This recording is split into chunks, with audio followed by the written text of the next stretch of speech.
And you're very welcome back to episode number 3 of our Final Whistle Women's Rugby podcast.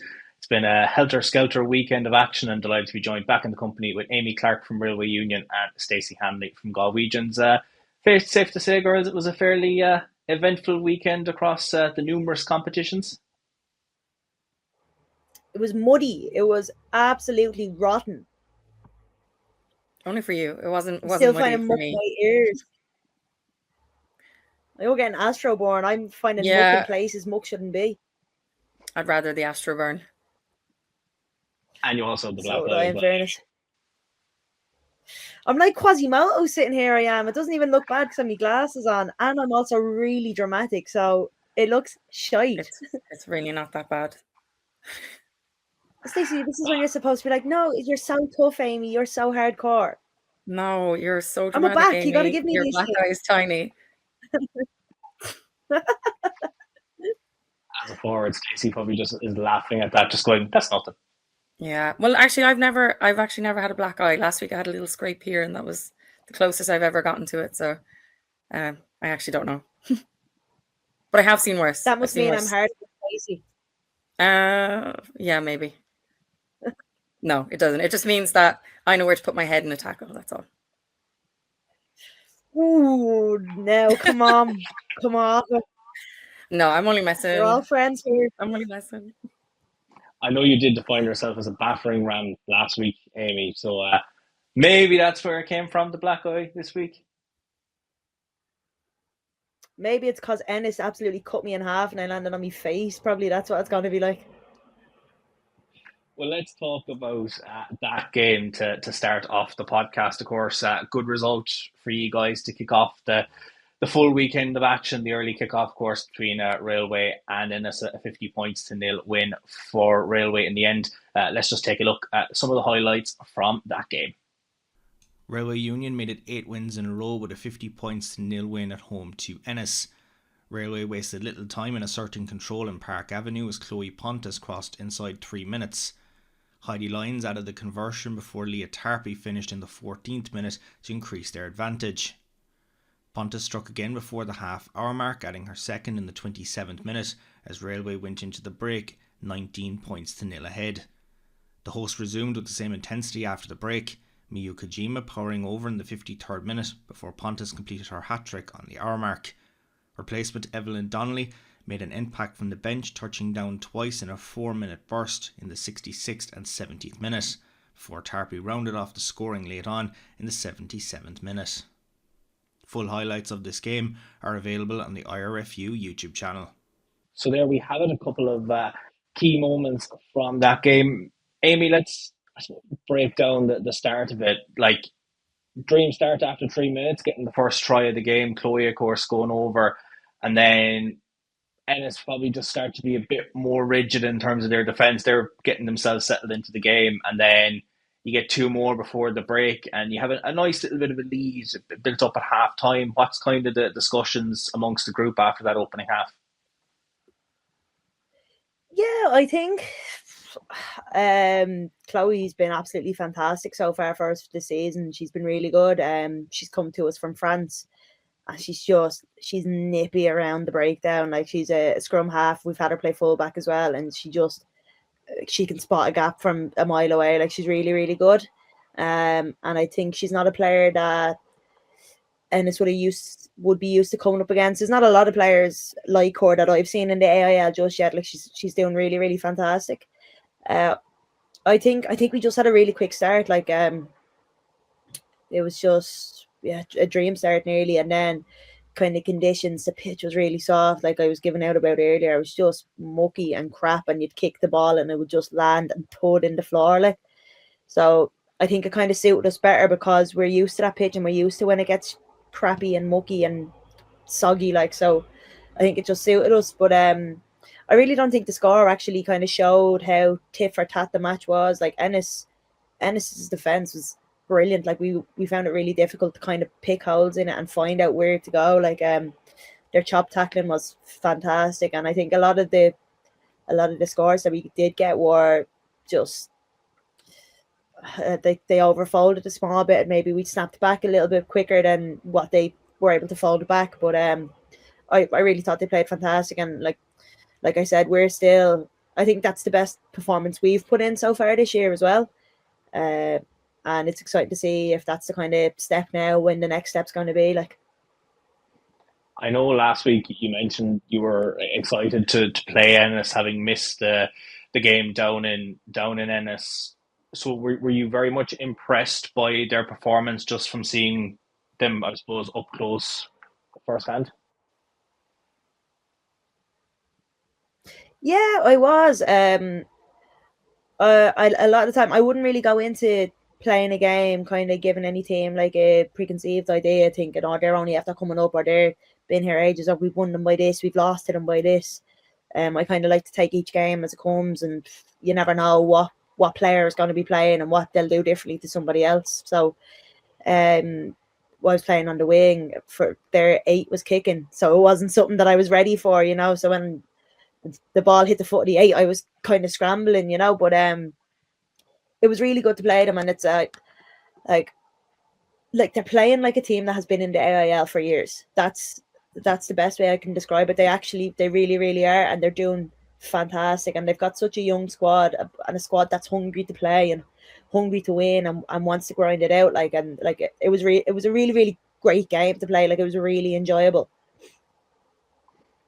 And from that perspective, the second half was a completely different narrative to what transpired in the first half. I mean, you really cut loose in that second half. Obviously, Chloe getting her hat trick. You Yeah. just started to kind of. Did you start to play maybe with a bit more confidence in the second half, or did Ennis kind of tire a little bit? And the likes of, say, Evelyn goes over and gets her 2 tries. Leah adds a second try in the second half as well. I'd say it was a kind of a combination of both. Like I was saying, the pitch was heavy. Like, you tire quick on a pitch like that. The conditions started to dry up, so like we like playing ball in hand. Like, we like being able to play, and that's when the kicking as well started to come in for us. Like, we would kick, the ball would just drop dead, and we'd be up there and ready to get it as well. So I think our game management really kind of done us well there in knowing when to kick and when to play. So, and I think that'll come for Ennis as well. They just need that bit more of an experience and seeing. And I know I think they have 3 girls away with Celtic Challenge at the minute, and their usual 10 isn't there. So now I have to say that the A has some boot. Like, she was getting them 30, 40 meters for their penalties. Like, it was really good. And I think our penalties kind of let us down a bit and kind of got them back into the game and gave them momentum. They were just unfortunate to not score, you know. Yeah, I think it was Quaylon Morris. He was the was the girl that was playing 8 for them the last day. She's been very impressive for them this season. But I know they're obviously missing Lindsay Clarke. That's who you've referenced there. Lindsay was dual status with Bowes last year. She's fantastic, I suppose an up and coming talent within their ranks. But from their perspective, Stacey, I know it was a tough result, and they've had those already this year. Say, going up to the likes of Blackrock as well wasn't a good trip up to the capital for them. But I'm sure Ennis can pick themselves up and dust themselves off now ahead of the weekend, and try and get a couple of more results on the board for the rest of the season as well. Yeah, Ennis will definitely just dust themselves off and go again. Like, they're such a resilient team. The way they've approached the AIL in their first year is like a credit to them. And I just want to touch on as well, Aimee, you saying the 8 was kicking. It completely didn't register with me. Like, I played with Keelan, she was playing for Connacht over the summer. It didn't even cross my mind once that it was her booting the ball. So that's very impressive. Because like, she's already a great forward. So to add that to it, like, could have another Hannah O'Connor on her hands. But yeah, no, Ennis, they, like, I know we still have to meet them again, and we're not looking forward to meeting them again because we know they're going to come out fighting. So I think it's just they'll be able to put it behind them and move to the next thing. I know there's a couple of girls within the squad that have obviously played, say, the likes of GA and stuff like that. They might have that background of being able to kick the ball from the hand. Michaela Glynn, one of them, the captain, she was with the Clare Ladies for a while playing LGFA. So she's got that background. I know, speaking to her a few weeks back, she did mention that, say, while they probably definitely weren't happy with the result from the railway game, I'm sure there's a lot of learning, because when you're a new team, as Stacey mentioned, coming in, like, they've done so well when you're going up against a team like Railway, who've been in finals and lifted the trophy as well, and have been at the top of the table for the last couple of seasons, like, it is tough, but I'm sure they can take so much positivity out of the game as well. They put it up, like they did the best they could against Railway. Like the score lines Railway's put up against most teams have been similar. Like there's the kind of only at the start of the season, Railway were having like a little bit of their purple patch, but since then it's kind of gone the same way. Railway's just coming out better and better. So for Ennis to be the brand new team in the AIL this year and to have that scoreline against them, like that's not actually bad. Like we were saying last year, the year before, regions against Railway were putting 70 to 100 points on us. So for it to be 50-0, actually, I don't think that's bad at all. No, and it's shown where, like, if you think about when Wicklow first came up as well, when we first played Wicklow, we won 106, I think it was. And now you look at Wicklow and like Wicklow are like, what, like going, like it was 21-22 against Ballincollig, and then, but they're putting up scores on everybody. Like you can't account for anything. You can't. I wouldn't put my money on any team to be in the top 4 by the end of it, because you actually just don't know. Like to be honest with you, absolute wild card. I wouldn't be surprised if Ennis were sitting around 5th and 6th. You know, like they're doing really, really well. We'll have to see. So I definitely don't think this is a thing where they need to dust themselves off. I think it's something that they really need to be proud of, and wear it as a kind of badge of honor that, like, yeah, like this team is beating teams 100-0, it's 70-0, and like that was all they scored on us. Like I think they actually did really, really well. Like,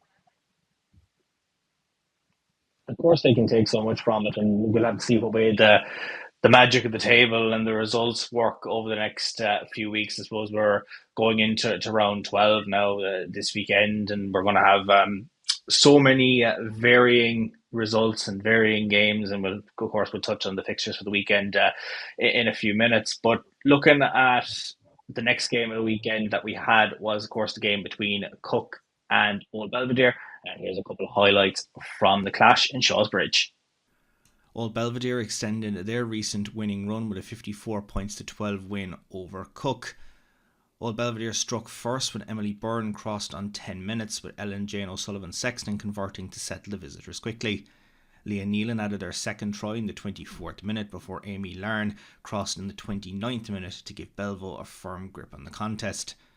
Cook added a try of their own. Ilse van Staden crossed on the stroke of half time, but Belvo still held a 21-5 lead at the interval. Katie Corrigan crossed just 4 minutes into the second half, striking first for the Dubliners before Brooke Gilroy added another try in the 47th minute. Corrigan completed her brace later on in the tie, while Karen Mulcahy and Laura Carty also crossed in a fine second half performance from Belvedere.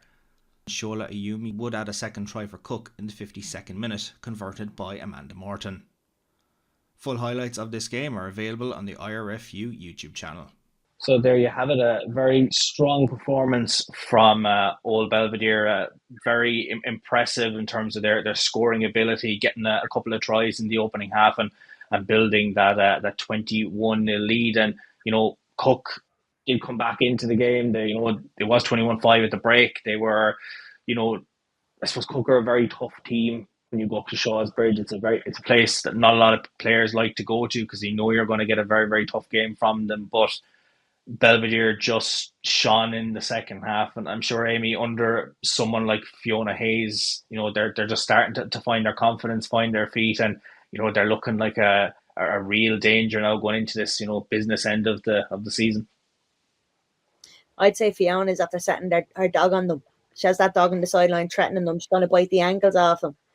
But no, look, Fiona is a phenomenal coach. Like she's brilliant, and she was a phenomenal player as well. So to have somebody like that in coaching you, like you only will go from strength to strength as well, especially the caliber of player they have. Like I think they had 3 of their internationals back, like a good few players that played sevens, like Katie Corrigan going over twice for a try, you know, like she's just speed. Like you give her 5 centimeters on the wing and she's gone. Like, and the exact same with Aimee Larne. Like she's lightning quick, and if you get the ball to her hands or to either of their hands quickly, they're gone. Like, and you can't live with the speed like that. And then Ellie will just slot the kicks anywhere. Like she's got such a fantastic boot, and I think it was 6 conversions she scored, 7 conversions she scored. Like that's 14 points there on the board that like some people wouldn't get, some people could leave behind, So I think they've got a really young squad at the minute, but it's going to be really exciting to see where they are if Fiona stays on for a few seasons, to see where these young players go and how they develop. I think they'll do really, really well. How big of a boost do you reckon, Aimee, it was for Belvo to get the likes of Katie to come back in, grab 2 tries in the second half, but I suppose her influence in the team as well, and then you have Aimee Larn as well. Like, just to have those high caliber players coming in, it probably steps up not only themselves coming into the team, but also the other girls around them. See, I think it depends on the team culture as well when they come back in, because sometimes when you have your internationals coming back, they're not used to playing the system that the club is trying to play. They're used to playing the system that the province is trying to play, or the county, the country is trying to play. So I think sometimes it works out really, really well and they're just brilliant players, and sometimes they can just be stuck in the system of whatever way Ireland is playing at the minute, or whatever way the Sevens is playing at the minute. So it can be a hard transition there, but I think they're after slotting in seamlessly, So I think they're doing very well, and I hate to say the wing is an easy position to slot into, but I think I have a bit of a leeway to say it because I play on the wing, But even just I played with Katie, her talk on the sideline is fantastic. Like if I was her inside centre and I had her outside me, like she just talks all day and she'll talk constantly to you, and it gives you such a sense of comfort and security, and knowing okay, she has the outside, like I can go up and like get this tackle. But I also think that like they did fly. I think Belvo were really eager in defence, and they were flying up trying to defend, and a dog leg happened and someone got through. So you have to continue that conversation in. So even though your winger is talking really well to you, if that centre or the loose forward on the outside isn't talking in, that's where the dog legs happen and people can get through and score tries. I think you see it in the Bows game as well last weekend. I'm sure, Aimee, you could play anywhere if you were asked. I just like being on the pitch. As long as it's in the pack, I'll be on the pitch, but not in the pack. You could definitely go in the forwards. I was a hooker for one season. I was a hooker for one season. Hated my life. Considered leaving rugby, and then I was like, "Oh, I'll just actually play on the wing again." Move, so, yeah. So now the coaches threaten me that if I'm not doing anything, they're like, "Oh, guess who's going back in the front row?" So I think I'm a bit traumatized, to be honest with you. The joys of it all. Let's look, I suppose, from the Belvo's attack is obviously very strong. I know, Stacy, when you played them, like it was a very, very close game, and like they've got some fantastic backs and very, very tough forwards as well. Like when they want to break you down, and if it's like Aimee said about the Ennis game at the weekend, like a mucky pitch or anything like that, and I'm sure going up to Belfast, it can be a tough venue as well. But from your perspective of playing Belvo, like they just seem to just have a threat kind of all over the place. Yeah, it looks like, I mean, from the highlights of that game, like it looks like they are getting better, and I think they are going to be better than when we met them before Christmas. At Christmas before Christmas we definitely let that game go. We were ahead at half time and then let them catch up with us and get ahead. And so coming up to this game, it was one that we really wanted to target and didn't want to have the same thing happen again. But like watching that match and like Katie Corrigan on the wing, the display that they put out against Cook is incredible. Like that 73rd minute try, the kick and chase by Katie, and the pickup off the sideline was ridiculous. The ball was going out one-handed, scooped it back in and off she went. It was ridiculous. So it doesn't instill confidence in me, but I think we just really have to knuckle down and harder than we thought we might have. coming up against them, because like that score and show that the backs put on against Cook it's incredible. I wonder when you're going to be playing them again. We'll find out later on. Who knows? A bit on Cook, I suppose, from their perspective, the last couple of games have been very, very tough on them from the scoring perspective. I suppose the teams that they've played have just been very, very strong. You look at Blackrock last weekend, running then 12 tries past them, and now they've Belvo this weekend. I suppose they're very tough games for them, and it might be a bit demoralising for them as well, and just knock the confidence and stuff like that. But I'm sure Stacy, like, they can just pick themselves up as well. Like, they are a very, very tough team. They've been in this division for so many years. I know they've lost players and they've injuries and a couple of different things, but I'm sure like Cook are notably going to be strong. And I know they're sitting at the bottom end of the table and they've only got a couple of points to their name, but I think they can definitely pick themselves up and just take a bit of learnings from all these games now and use it as fuel, I suppose, over the coming weeks.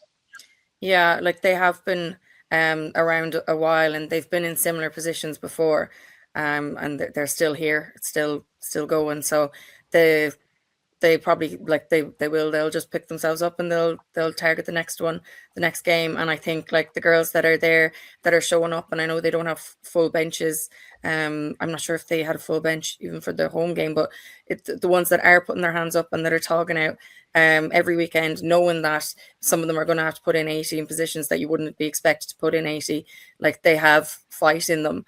I think their scrum half as well, the 9, I can't remember her name, but she, like, even in defense, like last week, she made a massive chase on I think it was twice. She made a massive chase on Blackrock to try and stop 2 tries. Unfortunately, they still got them, I think. But like, there's so much fight in them. You can see like she is playing with her heart, and there is a lot of other players there that are doing the same. Like Ilse van Staden, like always showing out for the team, and like got over the line again this weekend. She did the week before. There's fight in them, and they will just hopefully brush it off and target the next game and go again. Yeah, I hope they don't target too much. Target the winger. Target Aimee. Don't target the winger. Don't do it. Leave the winger alone. But they are, I suppose, playing players that I suppose are out of position, or maybe just moving them around. I know Megan Simpson has played as the 8 for a bit. She's gone in to play at hooker, and she's playing kind of in various different positions. And I know Georgia Boyce was the girl you were referencing there as their scrum half. Like, I suppose they are going into those defensive positions, but you know, I think they can still take an awful lot of confidence from it. I know, look, the scores aren't going up on the board, but Cook are still going to be a very, very strong team, and can certainly get points and put up performances against some of the top teams. That's for sure.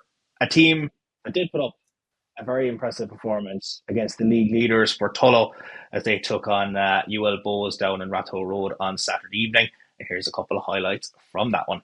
Holders UL Bohemians made it 11 straight wins in a row with a 58 points to 17 win away to Tullow. The Red Robins raced out of the blocks in Ratho Road, with Anis Eubin crossing inside 3 minutes, before Quiva Murphy crossed for their second try in the 7th minute. The first half tries continued through Maddie Kushner, Chloe Pearce, Mary Maher and Clara Barrett, sending the visitors into a 38 points to 12 half-time lead, despite strong showings from Tullow through Chloe Farrell and Emma Carroll both crossing for tries. Bohemians raised their tempo in the second half, with Pearce, Murphy and Barrett all grabbing their second tries before Holly O'Dwyer crossing the 74th minute for their 10th try of the contest. Tullow continued to compete until the final whistle and were rewarded when Destiny Moses touched down for their 3rd try in the closing exchanges. Full highlights of this game are available on the IRFU YouTube channel. So that makes 11 straight wins for UL Bows. The defending champions have certainly stamped their authority, and while they are missing a couple of players due to the Celtic Challenge, they're certainly not under strength, with some fantastic performances to overcome Tullow. We'll discuss Tullow's performance just in a few minutes, but Bows again looked very, very strong, and you the likes of Chloe Pearce going over for 2 tries, and they just looked very, very strong throughout. Caoimhe Murphy getting 2 and Clara Barrett getting 2 as well. I know Clara Barrett has been around for a good few years, and it's great to see her not only, I suppose, kicking from the tee and doing very well, but getting tries as well. I know, Stacey, you were saying about flying the Galwegians flag and being a bit biased toward that, but I'll let you fly the Connacht one. Like, she's just a fantastic player, and I remember seeing her for the first time a couple of years ago in the Interpros, and she's only grown from strength to strength, and it's great to see her back and performing well for you all both. Yeah, I remember it was well, obviously, when Clara made her debut for Connacht. I think everyone was like blown away with her that year. Like she capped for Ireland, I'm pretty sure, and she can play nearly anywhere in that back line as well, and she has the boot. She's so versatile, like she's so trustworthy at full back, but she's strong enough to go into centre as well. So like there's no shock that she's going over the line. She knows exactly what she's doing as well on the pitch, and she's really clinical. And it's really good to play alongside her, having her like on your side, in attack or defense. When you're looking to your left and you see Clara, like you've all the confidence in yourself then once you know she's right beside you. So she's just doing what Clara Barrett does, really.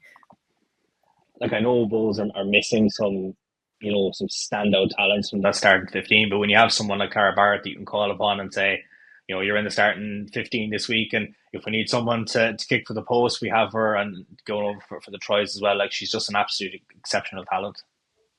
Yeah, she's has like a lot of skills. She can do loads. She's good in defense and like with the kick and in attack, running lines.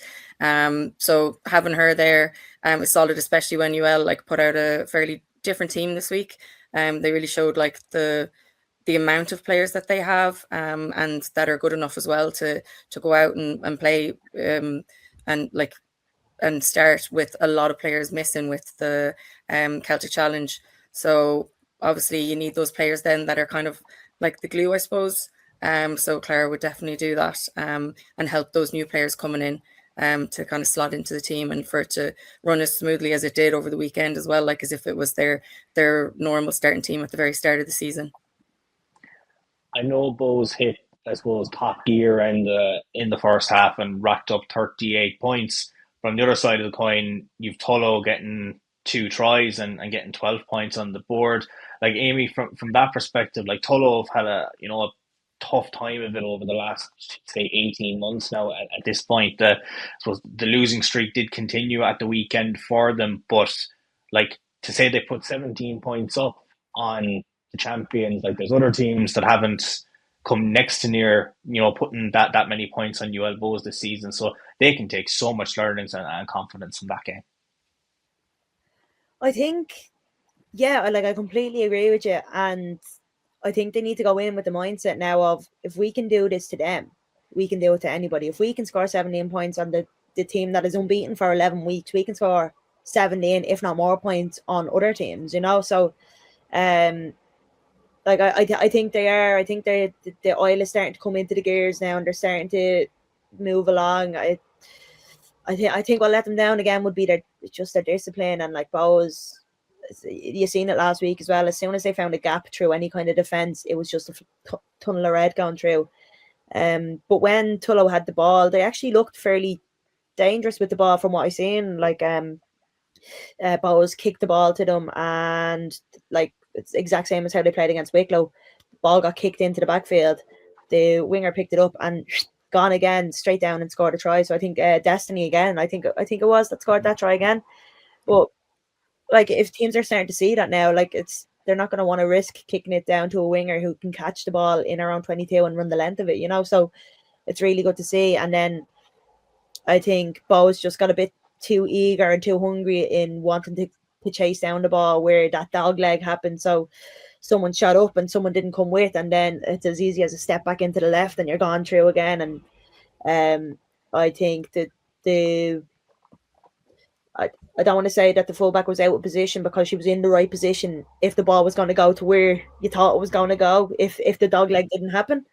But like, I think it's fantastic for Tullow to have gotten them points up on the board. I think it's really good, and I think it's I think a lot of people have been kind of knocking them now, so I think it's time for them to be like, to show up and say, no, we're here for a reason. We got here because we deserve to be here, and now we're going to start showing you why we deserve to be here. So I hope that's what they take from getting the points on the board, you know? Yeah, and I know like in their previous meeting with Bowes, I know they conceded over 100 points to them. So there's definitely a lot that they can take from this, and the fact that they can spot those little bit of mistakes that teams make, or they can try and exploit Destiny Moses going on the wing. Like if they can give her the ball, you'll see yourself, Aimee, from playing out wide. Like if you can get the ball and you can get that little bit of space, or you can exploit a team, or just go through the gaps as much as you can. Like you can try and get as much more scores on the board, and maybe that could be the difference between getting that first win, or maybe getting a couple of more points on the board as well. Yeah, I think so. And from watching what a lot of the teams, or how the teams are defending this season, a lot of the time they're defending they're defending between the 15 meters. So it's given the wingers 15 meters to run around them, and like I think a lot of teams are coming up really hard and really strong and trying to be like, okay, well, we're going to try to stop you in X amount of passes, so you can't even get to the 15. But once that ball does get there, it's panic stations, and if that winger has 5 meters of space, it's an easy as a handoff. Like if someone's coming in high on you and you get a hand to the shoulder, like there's no, like you're not getting on them unless you're really good at fending a handoff. Like it's I hate to say it's an easy try, because I've scored a few and I've been absolutely gassed and wanted to come off after them, so it's a hard try to score, but it's an easy try to defend. But I don't think teams are defending the way that it would make it easy for them, Let's talk about what I think was the game of the weekend, and what was supposed to be a game in Ashtown Lane ended up moving a little bit up the country, heading up towards Dublin to the Terranure all-weather pitch, and that was the game between Wicklow and Ballincollig. And here's a couple of highlights from that one. It was a dramatic contest in the Terranure College all-weather pitch as Wicklow picked up a 22 points to 21 win over Ballincollig. It was Ballincollig who struck first through Aoife Madigan crossing inside 5 minutes, with Emma Connolly converting for a 7-0 advantage. Wicklow responded when Clara Dunn crossed in 18 minutes, before Usha Daly O'Toole and Ciara O'Leary added tries in the 30th and 35th minute, swinging the momentum firmly in the home side's favour with a 17 points to 14 half-time advantage. Ballincollig reclaimed their lead shortly after the restart when Aoife Fleming crossed in the 50th minute, with Connolly again converting. However, Wicklow would have the final say in this contest when Jamie Church crossed on the hour mark. It was a tense closing exchanges to the tie, but Wicklow managed to hold on to secure the victory. Full highlights of this game are available on the IRFU YouTube channel. So as we mentioned, Wicklow winning 22 points to 21. This game had numerous swings in momentum. Ballincollig strike first, then Wicklow settle. They get a try on the board. You think, okay, we've got a score now. We can, go into it. Ballincollig hit back. Then Wicklow grabbed 2 more before the break, and they're narrowly ahead at half time. Ballincollig strike first again in the second half, but then absolutely fantastic try from Jamie Church there, and on the hour mark, which proved the deciding score. And what a frantic final 20 odd minutes it was, just shoulder to the wheel, and just defending very, very well from Wicklow. We have to say all credit to Ballincollig. Ballincollig did very, very well, and I'm sure, Aimee, they'll definitely be disappointed not to have come away from that game with a couple of more points on the board. Yeah, I think definitely. I think seeing results like that is showing you how close this league actually is. Like, it's all well and good seeing these big 50-point scores, but they're not actually the games that are, I hate to say enjoyable to watch. Every game is enjoyable to watch, but it's the games where you're sitting on your seat and it's, there's a try, there's one for them, or they have a penalty, or this. But yeah, I think Ballincollig will be fairly sore about not coming away with a win with this one, especially, I think, what was it, 22-21, I think the score was. I think they'll feel very hard done by, and I think that'll feel the fire coming up underneath them coming into the next game this Saturday. So I'd hate to be playing against them, but I think Ballincollig are a team that's really doing well, and I know I think Leah Lyons is in coaching with them and stuff. So like she's a fantastic player as well. So it's really good to see her expertise coming onto the pitch, and kind of the girls getting shown that are being coached by ex internationals as well. And like Cork is such a huge place, like it has such a pool of players that of course there's going to be really good talents in the squad. Like, and I'm sure, like, I know they've had a couple of, good performances in recent weeks, but do you think this one, it may be the one that, you know, they can kind of turn the screw now for the coming weeks and say, well, look, we went up against a very tough Wicklow side, a side, Aimee, that you said, God only knows what you could see with Wicklow. Like, Wicklow are a very, very tough team. They're very strong. I know they weren't playing in their traditional ground where they are very, very tough, and it's a very tough place to go, and they ended up having to play somewhere else. But for someone like Ballincollig, like they can just take an awful lot from this and say, well, look, I know we left points behind us last weekend. This weekend, it's we need to turn things around and get that win on the board. I think the pitch probably might have suited Wicklow a little bit more, to be honest with you. Like, it was they played on the Astro, and Wicklow like to play a quick game, and Beth Roberts has some boots, so if she sends a kick down and on an Astro, it's going to keep going for a while. And I actually think it's how one of Ballincollig's tries were scored as well, where it was a kick return, a kick chase. One of the players got it and ran the length of the pitch as well. So I think if Wicklow are going to keep doing that, I think they really need to start working on their defense of that, and the being aware of the kick is coming. We need to fly up and defend it together and wait for my next person to come up. I can't just go up by myself, because it's as easy as taking one step away and they're gone. But I think with Wicklow as well, they're going to be disappointed with the result. I think they would have wanted to come away with more points than just that. So I think it's a great learning game for the both teams, and I think it'll give both teams a good L kick to get going into next week. That's for sure. From the defensive aspect, Stacey, I suppose when you're holding on to that 1 point lead for the length of time that Wicklow did, like, just what goes through the minds of just the defensive structures, just trying to keep everyone, I suppose, in line, trying to make those tackles, maybe not trying to cough up some silly penalties as well that could easily be kicked over, kicked between the posts or kicked to the corner, and maybe there's another try coming out of it. Yeah, it's absolutely that. Like, there's no room for mistakes or errors. You have to be clinical, and especially that you can't be giving away stupid little penalties, because anything could come from it. Like, whether they go for the posts or whether they go for the line out, it's all such risk. So your discipline has to be 100% as well. Like, taking that extra step in the defensive line, making sure you're not offside, making sure you're chopping in the tackles. Like, just there's so many little things you have to be careful about, and even go near the rucks. So it's probably safer in those stages. You want to slow down rucks, but you don't want to be messing about them either. So it's probably best to just fan out, go for the next one, make the next tackle. It's a lot of hard work and a lot of pressure. And as I said last week, like, the hardest thing to do on the pitch is defend. So when you're like under that pressure, trying to make sure that nothing can go wrong, it's a high stress situation, and it's really hard to get right. That's for sure. That's for sure. That's 4 out of 5 games discussed. We've one last game, and that, of course, was the meeting of Blackrock and Galwegians. And here's a couple of highlights from that clash. Blackrock made it 10 wins in a row with a 28 points to 7 victory over Galwegians on the Blackrock School Astro.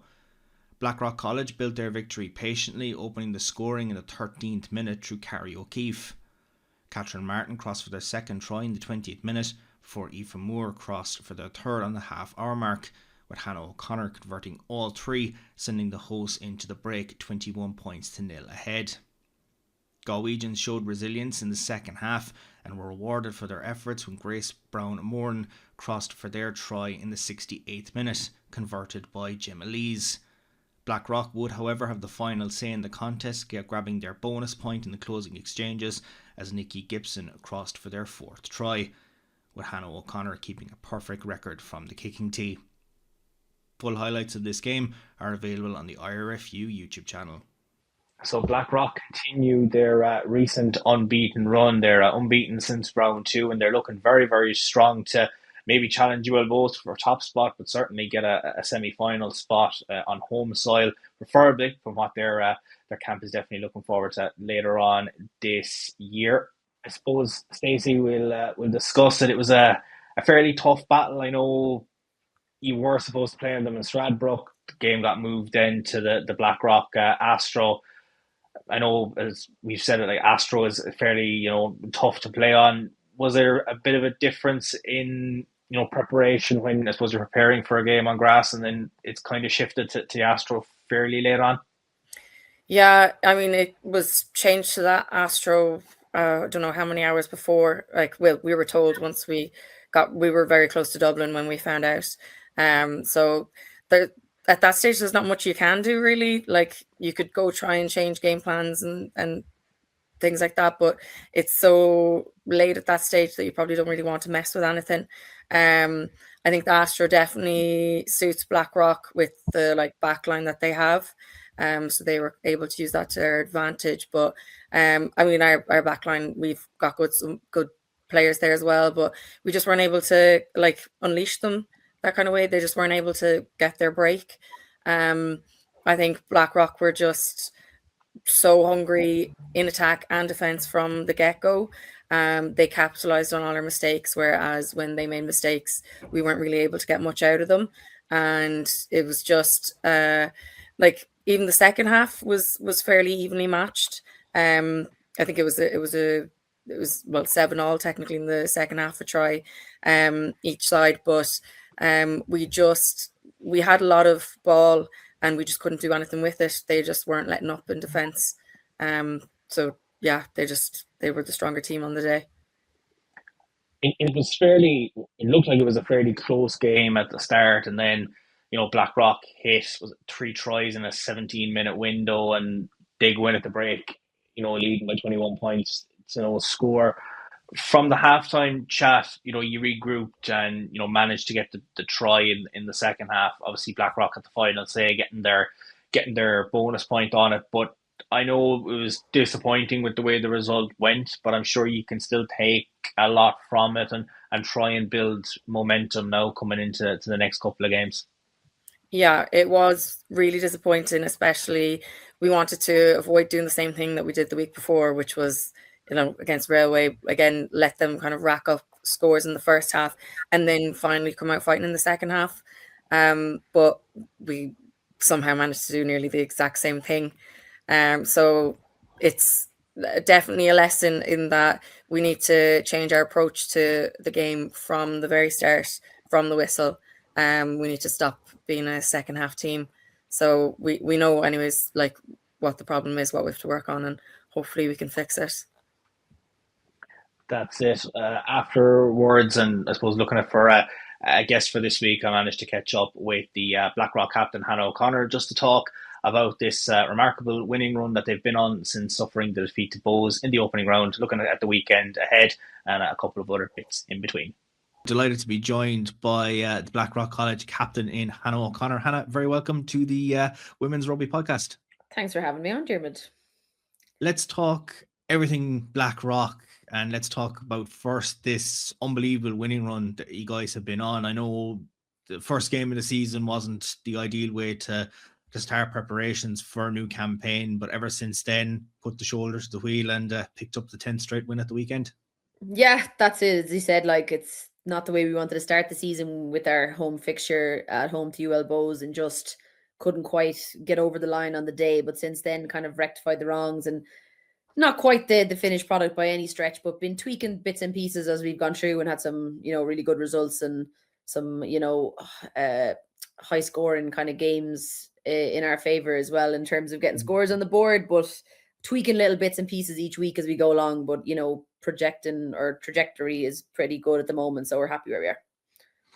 Was there anything different done in the space of that first game to going into the likes of Belvo and Railway in those opening 3 games? Not massively. Like, obviously, we had a pretty good preseason in terms of getting a couple of hitouts, including a couple of internal games against each other, and numbers have been really healthy and have remained so since the beginning of the season, which has been great and has helped massively make everything very competitive. But not a massive shift in what we had done. I think we were all of those 4 teams that were playing each other in the first 4 weeks, for whoever it was throughout the league, were acutely aware that you kind of had to hit the ground running early doors and make some very quick fixes to get yourself, the forward momentum that we were able to do after that first week. So it was kind of a case of, we had done lots of things good in that first match and just couldn't kind of capitalize on our chances that were there. And in those games, like you mentioned, the Belvos and the Railways, when we play each other, generally they're quite close games and it's about taking your chances. And I think in the second and the third week we did that. We have some really good players on our side, and it's, as I mentioned, the competition is really strong throughout the squad. So to be able to kind of fix the fixes from the first week and to, as I said, just take your chances and be able to put in a good defensive shift on top of that was very pleasing, and it's been kind of ticking along like that since, which has been great.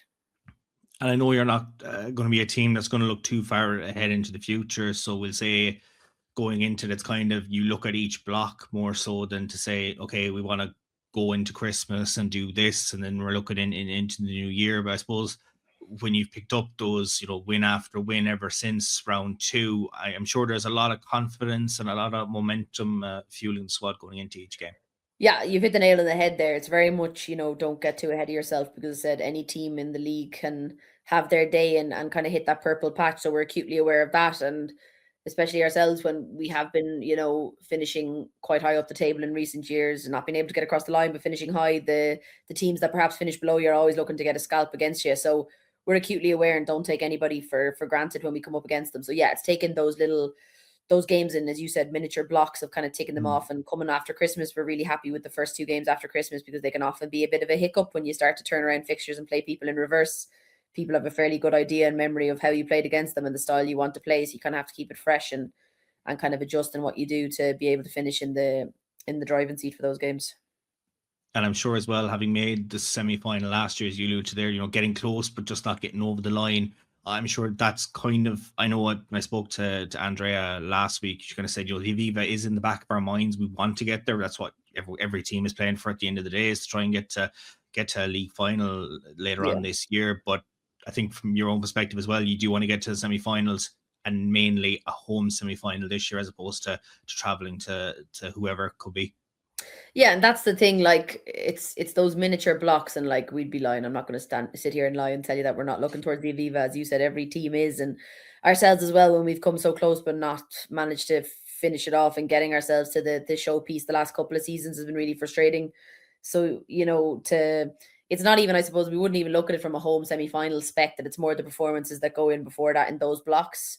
Like, we'd be fairly confident that if we can control what we do and keep making those little fixes that I talked about as we go through it, then we'll put ourselves in the best possible position to have the best possible outcome. But yeah, we have to do all the bits and pieces that come before that. So definitely not getting ahead of ourselves, but it is nice to have something to be aiming towards at the end of the year. And a very tough battle at the weekend against Galwegians. I know the scoreline might say, a 20+ point win, that it was a fantastic performance and you had it most your own way. But Galwegians are very tough, and that's a confidence building game as well for you guys to get over the line against someone like Galwegians. Yeah, always a tough outfit. You're in for a very physical match when you play Galwegians, whether it be home or away.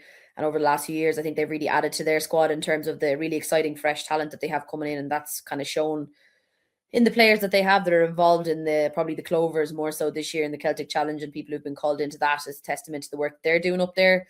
So they're a really strong unit, and like before Christmas, like, we played particularly well down there when we went down to Crowley Park on a miserable day, but we knew that they'd be coming with an extra bite back up to Dublin for the return fixture. As I said, it was only a couple of weeks ago, what it feels like. So very pleased to get over the line. First half a hell of a lot better than the second half, so all of those little work-ons will have to be ironed out during this week. So video review probably will make for a nice first half and a not so pretty second half, but all part and parcel of the learning, I guess. And I know, as you touched on there, I suppose the Celtic Challenge, you've lost a lot of players, and say a couple of years ago, when, say, the year after you won the league title last, there was that, maybe the word transition kind of came into it. There was a few newer players coming in, a bit of fresh blood coming into the group, and it was trying to blood those players in. But now that you've lost a lot of players to the Celtic Challenge, those players who came in way back when are now coming back in again. They're fighting for the jersey, and they now have that experience to carry the team on now in these coming weeks.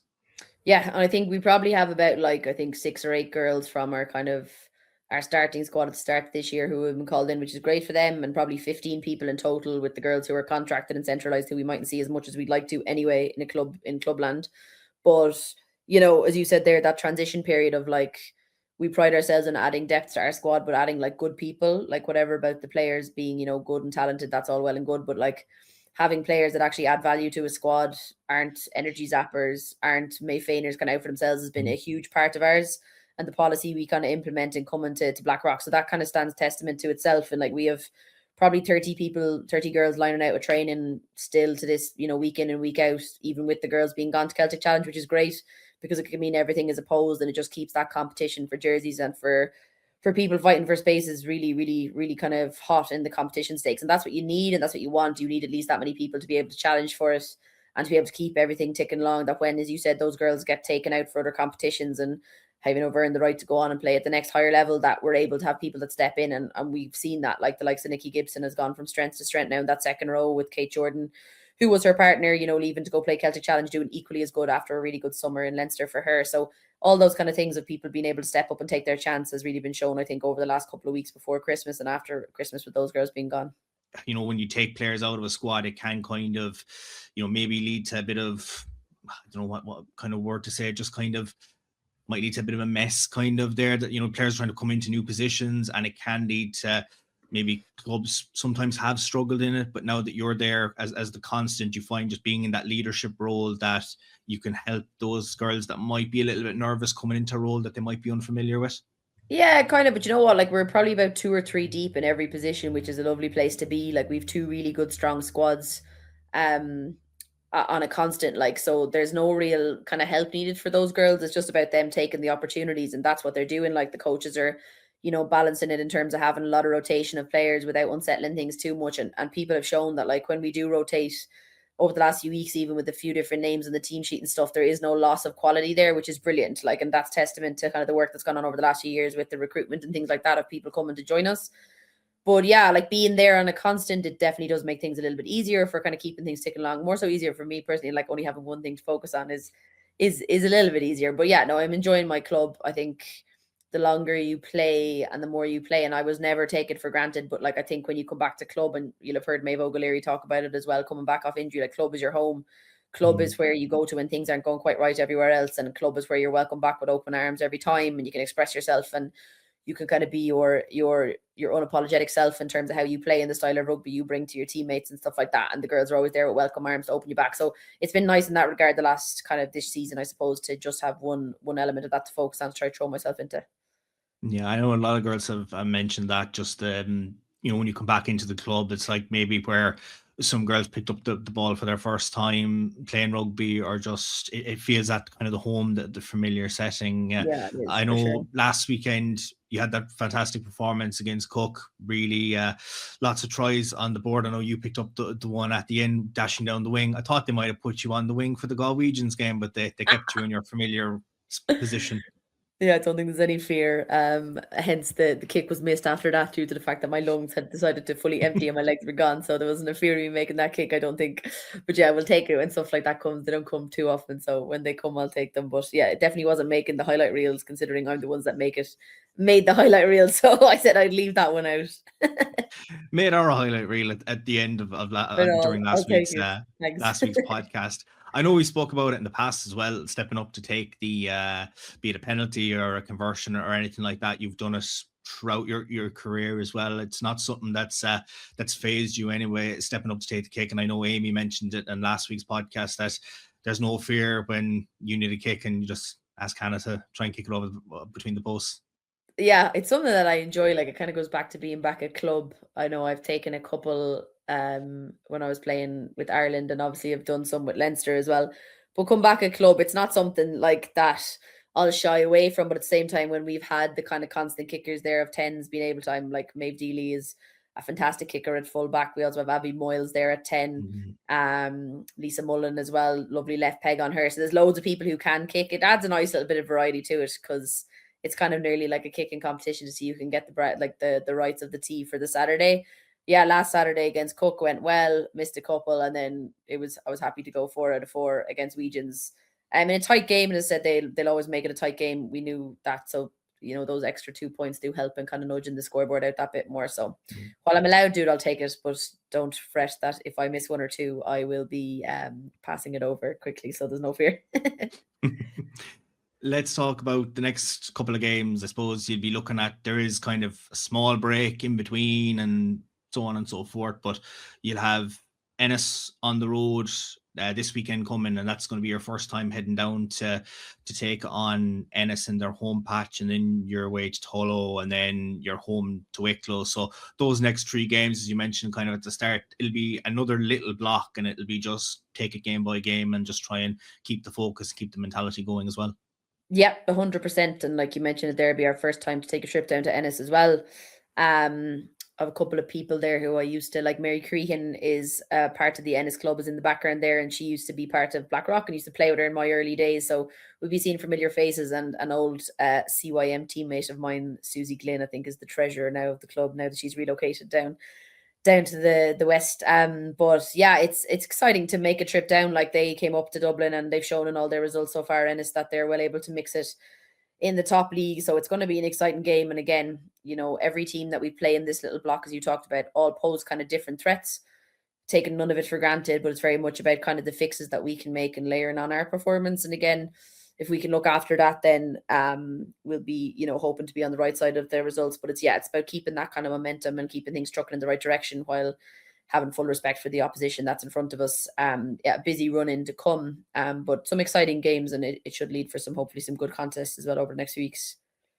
That's it. There'll be plenty of entertaining contests now over the coming weeks, leading, of course, those final 3 games before we see who the top 4 emerge at the later half of the season. Hannah, thanks very much for coming on the podcast this week, and best of luck for the weekend and the remaining games of the campaign. Cheers. Thanks a million, Jeremy. Thanks for having me. So that, of course, was the Blackrock captain in Hannah O'Connor. We'll just go through the full wrap of the results from the weekend. We'll start off with that game, of course. Railway picking up a 50 points to 0 win at home to Ennis, while Belvedere's 54-12 win away to Cook. Blackrock winning 28-7 at home to Galwegians. Tullow suffering a 58-17 defeat to UL Bows, and that heavyweight clash between Wicklow and Ballincollig that was end-to-end for the full 80 minutes. That brings us to the league table, and with round 12 on the horizon, here's what the table is saying going into the coming weekend. UL Bows top 11 from 11 with 54 points. Blackrock in second, 4 points behind them. Old Belvedere in third with 43, and Railway in fourth with 40. And then Wicklow in fifth on 30 points. Galwegians in 6th on 27, Ennis in 7th on 17, Ballincollig in 8th with 12, Cook in 9th with 5 points, and Tullow at the bottom of the table with 2 points. Looking ahead now to the weekend ahead, we have another jam-packed list of fixtures, and Ennis going up against Blackrock for the first game. Then, of course, Ballincollig taking on Tullow at 4. That Ennis game kicking off at 2:30. While Belvedere against Galwegians at 5. Railway against Cook at 5. And Bows at home to Wicklow at the same time. Shaping up to be another busy weekend, girls. And I know Ennis, that's what the coin is flipped now. Ennis are back on home soil against Blackrock. While Blackrock are coming in, with this remarkable winning run, Stacy, I know you played them last weekend. When you look at Ennis, like Ennis taking them into their home patch, it's not going to be a run-of-the-mill challenge for Blackrock. Like, they're going to be well tested by this Ennis side.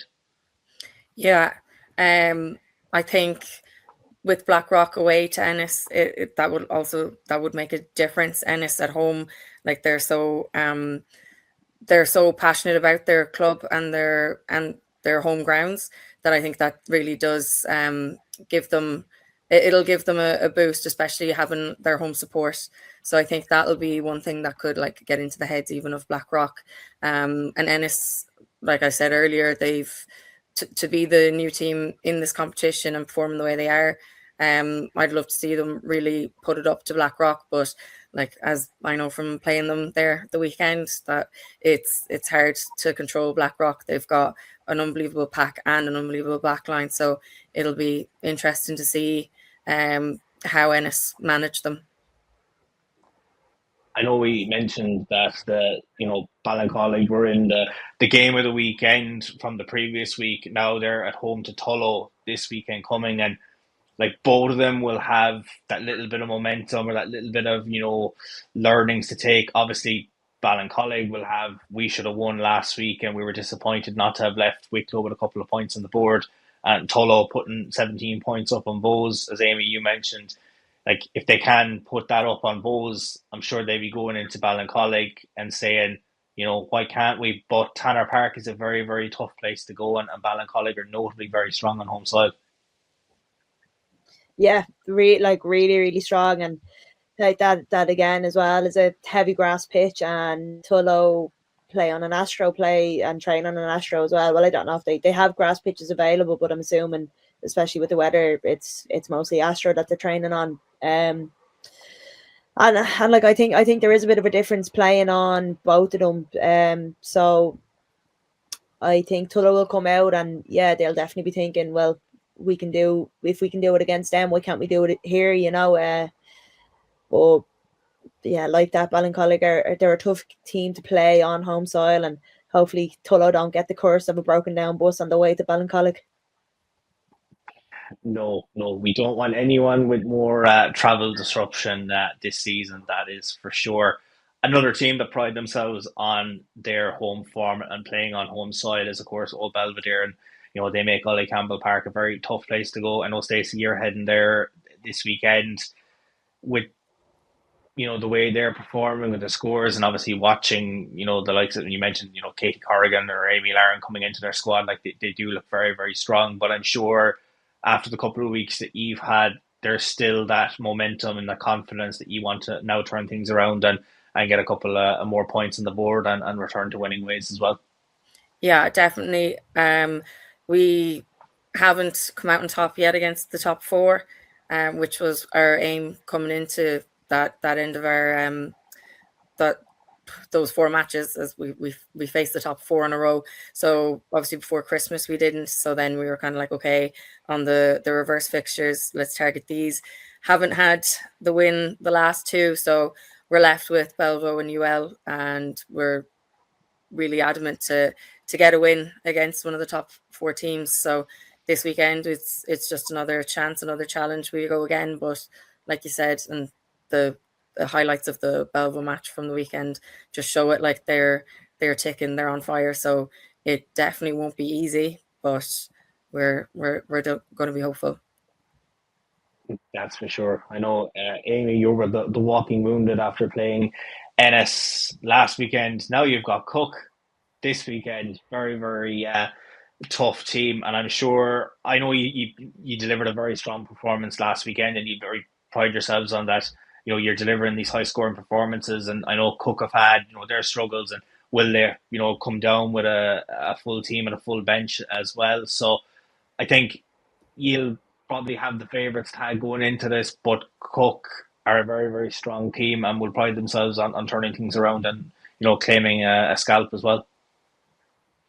Yeah, and you know that saying, if you're assuming you're the favourites, you're making an ass of you and me, so I never want to assume anything about a game. And look, Cook are a really, really strong team, and I think I feel very confident in our system of rugby that if we play to the system that we are training to play, that we will do well against them, to be honest. But like, you just can't assume anything on the day. Like, it could be anything. Anything could happen on the day. Like, there could be 5 minutes in and somebody gets injured that would have been a strong player with the team. Now, obviously, touch wood, you don't want that to happen, but you can't assume anything's going to happen on the day. Cook could go in and score 3 tries on the hop, like, and how do you cope with that then if you're not thinking that they're going to do it? So you have to go in and think that they're going to be putting up a score, and they're going to want to be putting up a score on them. They don't want to come down to Dublin and score, and like, they put points on Belvo last week as well, so they're going to want to be putting points on us. this week too, so although we might be assumed as favourites, again, you don't want to do it, I'll just play devil's advocate over here and just stay out of it. Stay out of it. But last game then, Wicklow, after the result last weekend, now have to go down and play Bows in the Astro down in UL. This is, I suppose, the next big block of games for Wicklow where, they have to take on the likes of Blackrock, yourselves, Aimee, and they have to play Belvo as well. So they're four very, very tough games coming up. And their history hasn't been good against top four teams in the past. And I'm sure, yes, while they did win last weekend, I'm sure they will now want to go down to Bows and say, well, we want to just be a bit more, confident in our performance, and not cough up as many points as they did last weekend. And when you're going down to take on the champions down in that Astro, it's a very, very tough place to go. It's a really tough place to go, but I think as well, if they play like how they have been the last few times, like the last two games, they've kicked the ball to their defence or to the opposition team, and the opposition team have scored. If they do that to the likes and kick the ball to Clara Barrett's on the wing, or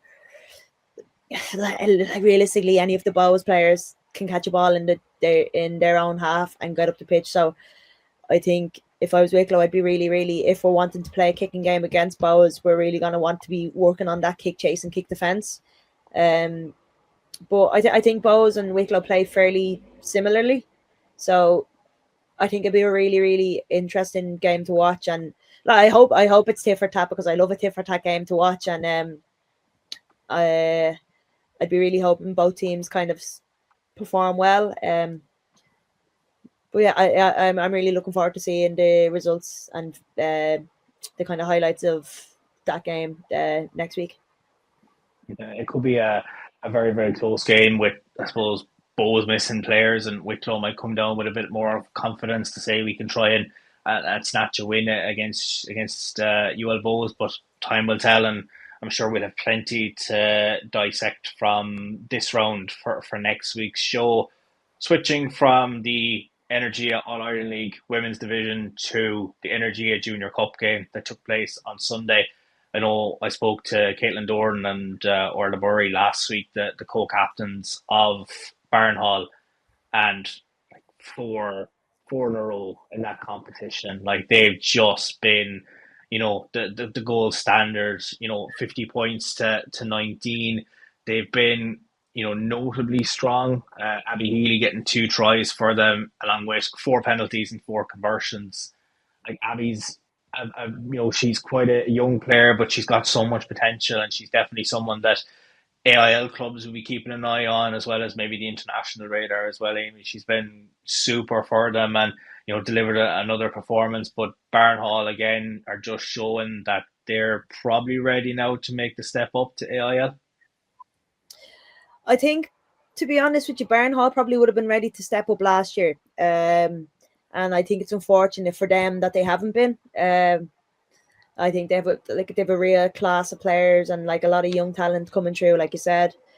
And that result, like the last time Enniskillen and Barnhall played against each other, like it was 3-0 to Enniskillen. Enniskillen scoring a penalty in the last couple of minutes. So it's just showing how much Barnhall are improving, and if they're improving by that much in a season, like I'd be really keen to see them up in the AIL now to see how they go, because, like, to be honest with you, I've seen the results that are coming from the Leinster League One, and like they're just breezing through. I think their only kind of real competition is Navan, but like they're swanning through, and there's like you have to think, like, is there really like any development going on there if you're winning every game? Like, what are you learning if you're putting 50 points on a team every week? Like I don't know, that'd be my kind of view. Like, I think they've been ready a while to come up to AIL, and I'd be hoping they'll be getting up here soon.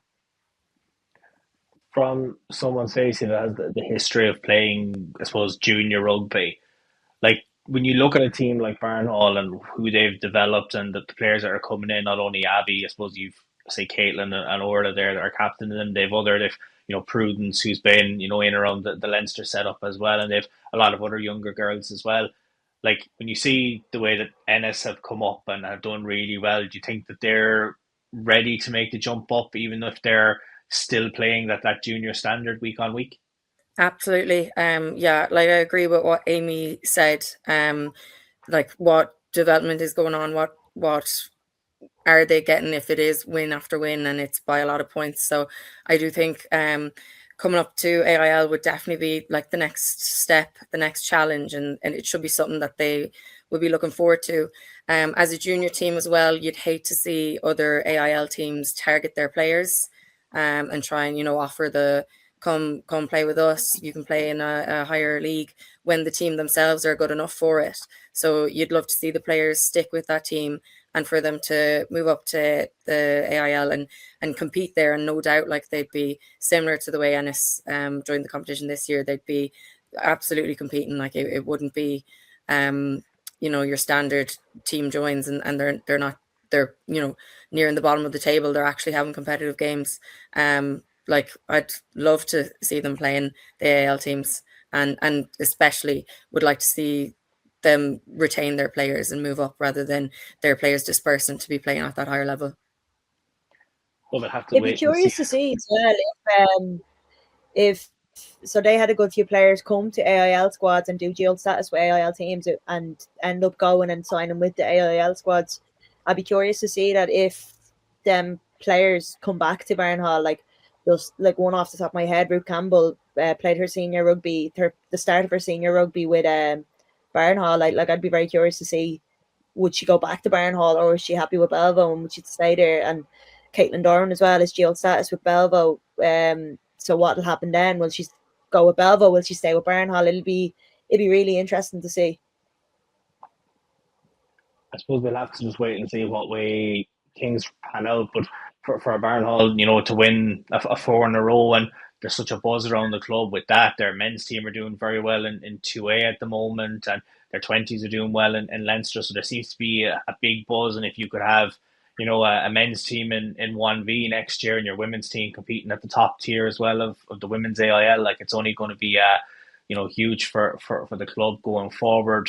Moving from club to the Celtic Challenge. Of course, we had the double header at the weekend in Ulster. We had the Wolfhounds fairly comprehensive 69 points to nil win against the Brighton Thunder, and then the Clovers winning 57 points 31 against the Glasgow Warriors. The Clovers had a very I suppose more of a tough battle on their hands in terms of the way that the scoreline suggests, but I suppose it is all positive. Two more results. Of course, we've seen the Six Nations squad announced last week. I suppose the training squad that's going to be there. Aaron King, of course, being named as the new Ireland captain. So from the weekend, Aimee, I think a lot of players are still putting their hands up and saying, we've gotten into this squad and we want to be named on that starting 15 for the first round. Yeah, exactly. And I think I've had a coach say it to me a couple of years ago, like you're only one hamstring injury away from being called in. You're only one injury away from being put on the bench. You're only one injury away from being put on the squad. Like you don't know what's going to happen. And I hate to wish injuries.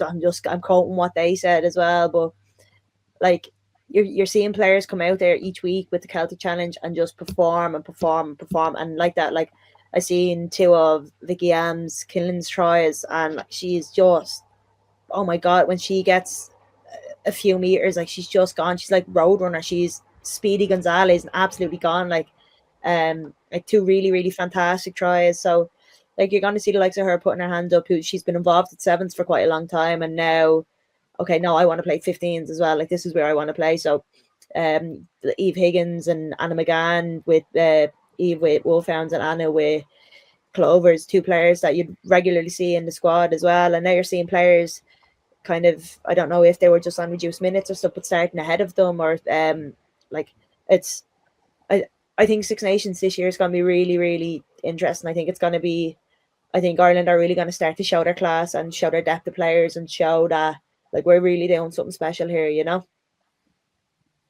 And I know when that squad was announced as well, to see Dorothy Wall's name back in there as well, like she's had a tough time of it just when the injury happened and everything like that. To see her, coming back and trying to get back into the Ireland camp as well can only be positive. And I suppose Stacy, forwards, there are a lot of forwards that are going to stake their claim to try and get into that squad. See the likes of Cy McGrath scoring at the weekend, and Linda Dugan goes over as well and gets a try. Like for the front rows, like we've a lot of top quality front row candidates in both those squads, and who's in for the training camp as well. Yeah, there's so much competition there that, like, I'd say a lot of people, are grateful for their spots in the training camp. We're probably a lot of people who are disappointed as well, not getting getting the call. But like, there is the quality of the forwards is incredible. Like the back row, the amount of competition there. Like even and again, it's Galwegians bias, but Jemima Adams-Verling had an unbelievable game for Clovers. Like she was in consideration for player of the match, but Katrina Finn just tipped her for it. Cy McGrath has been unbelievable in the front row. The front row as well then as well for Wolfhounds. Like you have the likes of Quiva Malloy stepping up, who might have been on the bench a few times. She's getting her starts. Obviously Linda Dujang's incredible. Like you never see a prop make a break like she does. The quality there is just. Then you have second rows coming in as well. That are all. I'm trying to think who. Oh, is it Aimee McGrath? Player of the match last week. She's she again. She was on. Yeah, she's on fire there again this weekend. So there's just like, honestly, the first 15 that Ireland put out for the Six Nations, like it's anyone's call, it's anyone's say.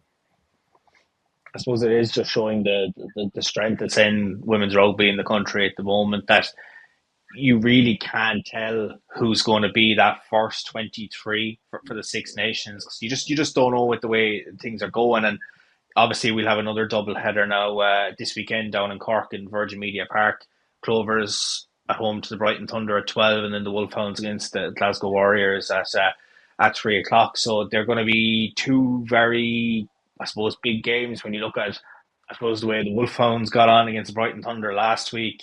Be thinking, the Clovers, what way can they get a result, and the same goes with the Wolfhounds as well. But definitely positive, and a lot of people are putting their hands up for selection. So definitely one to keep an eye on, and plenty to discuss for episode 4. But we're definitely out of time for this week. So my thanks to Aimee and Stacy for joining us in what has been a frantic weekend of action across both the women's division of the AIL and, of course, the Junior Cup and the Celtic Challenge. And we'll have plenty more to discuss on next week's show. We hope you've enjoyed episode 3 of our Final Whistle Women's Rugby podcast, and we'll catch you next week.